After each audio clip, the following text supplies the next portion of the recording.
عید کا دن تھا۔ پورا گاؤں روشنیوں سے جگمگا رہا تھا۔ گھروں سے میٹھی سوئیوں کی خوشبو آ رہی تھی، ہر طرف خوشی کا سما تھا۔ چھوٹا ایان، ایک 10 سال کا پیارا سا بچہ، اپنے نئے چمکدار سفید کرتا میں آئینے کے سامنے کھڑا تھا۔ اس کے چہرے پر ایک عجیب سی خوشی تھی، جیسے خوشی اس کے دل سے چھلک رہی ہو۔ امی امی، ایان جوش سے بولا، عید آ گئی، اب تو بازار چلی۔ امی مسکرا دیں، ان کے چہرے پر ماں کی محبت چمک رہی تھی۔ بیٹا، پہلے نماز پھر تہوار۔ ایان نے سر ہلایا اور جلدی جلدی تیار ہو گیا۔ عید کی نماز کا وقت ہو چکا تھا۔ مسجد میں خوب چہل پہل تھی۔ بڑے چھوٹے سب نئے کپڑے پہنے ہوئے ایک دوسرے کو گلے لگا رہے تھے۔ نماز کے بعد سب نے عید مبارک کہہ کر خوشی کا اظہار کیا۔ ایان کے بابا نے اس کے ہاتھ میں عیدی رکھ دی۔ بیٹا، یہ تمہارے لیے ہے، سوچ سمجھ کر خرچ کرنا۔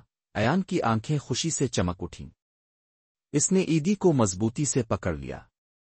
شکریہ بابا، مجھے پتا ہے مجھے کیا لینا ہے، یہ کہہ کر وہ تیزی سے بازار کی طرف دوڑ گیا۔ بازار رنگ برنگی روشنیوں سے سجا ہوا تھا۔ ہر طرف کھلونے، سواہے، مٹھائیاں اور نئے کپڑوں کے اسٹال لگے تھے۔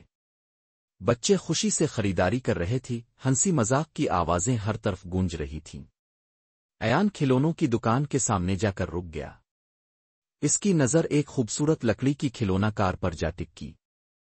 اس نے اپنی عیدی کو دیکھا اور پھر کھلونے کو، اس کا دل زور زور سے دھڑکنے لگا۔ لیکن ایان نے آہستہ سے کہا، جیسے کچھ سوچ رہا ہو۔ تبھی اس کی نظر ایک چھوٹے سے لڑکے رفیق پر پڑی۔ رفیق کے کپڑے پرانے اور جگہ جگہ سے پھٹے ہوئے تھے۔ وہ مٹھائی کی دکان کے سامنے کھڑا مٹھائیوں کو حسرت بھری نظروں سے دیکھ رہا تھا، لیکن اس کے ہاتھ خالی تھے۔ ایان نے ایک پل سوچا، کھلونا آ کسی کی خوشی۔ اس نے گہری سانس لی اور اپنی عیدی سے ایک چھوٹی سی مٹھائی کی ڈبیا خرید لی۔ پھر وہ آہستہ سے رفیق کے پاس گیا اور مٹھائی اس کے ہاتھ میں رکھ دی۔ عید مبارک بھائی، ایان مسکرایا۔ رفیق کی آنکھیں حیرت سے پھیل گئیں۔ میرے لیے؟ ایان نے سر ہلایا۔ رفیق کی آنکھوں میں آنسو آ گئے، مگر یہ خوشی کے آنسو تھے۔ اس نے ایان کو زور سے گلے لگا لیا۔ جب ایان گھر واپس آیا تو امی نے اس کے خالی ہاتھ دیکھے۔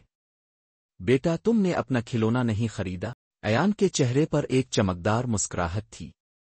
نہیں امی، میں نے ایک اور اچھی چیز خریدی ہے، میں نے کسی کو خوشی دی ہے۔ بابا، جو یہ سب سن رہے تھے، فخر سے مسکرائے۔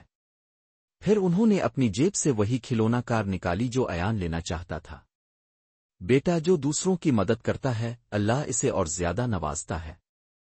عید صرف نئے کپڑوں اور مٹھائیوں کا نام نہیں، بلکہ خوشیاں بانٹنے کا تہوار ہے۔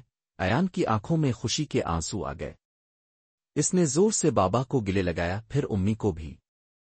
گھر میں ہنسی، محبت اور خوشی کی فضا چھا گئی۔ اس دن ایان نے سیکھ لیا کہ سب سے خوبصورت عیدی لینا نہیں، بلکہ دینا ہوتی ہے۔ سبق: عید صرف نئے کپڑوں اور مٹھائیوں کا نام نہیں، اصل خوشی دوسروں کی مدد کرنے اور ان کے چہرے پر مسکراہٹ لانے میں ہے۔ عید مبارک! خوشیاں بانٹیں، محبت پھیلائیں۔